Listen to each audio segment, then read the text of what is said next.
My name is Arturo Chacón-Cruz, and I'm an opera singer.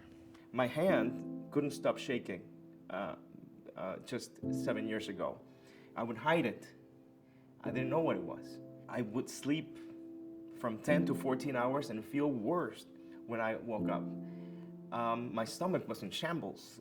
I was not living. And when the doctors didn't have answers for me, I gave up. So I said, this is my life. The first time I heard from the doctor, this is what's gonna be, you have IBS or you have lactose intolerance. I said, okay, this is what's gonna be. My stomach is always gonna be upset. I'm gonna be tired for the rest of my life. So I coped with it. Then celiac diagnosis came. My life has been changed. I feel much better with the diet, but something's gotta give. I get gluten more often than I'd like to because of my traveling, of course. And sometimes even at home, not here in my house, but in a restaurant nearby that I used to trust, but they changed cooks.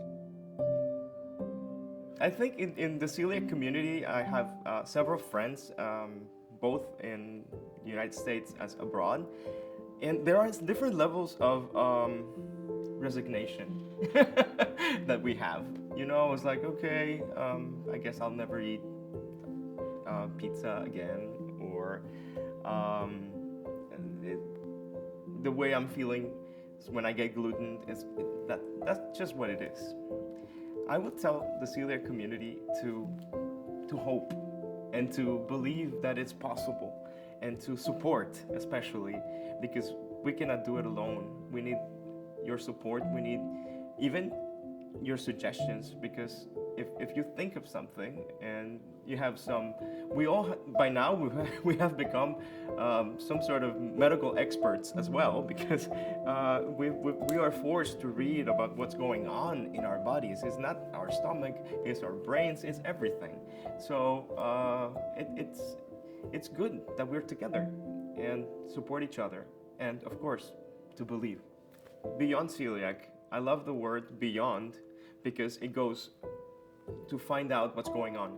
Celiac disease has a trigger, and if we find what this trigger, how it's activated, it might help finding out about other autoimmune disease that we're seeing so much of, and in relationship with celiac disease or gluten sensitivity.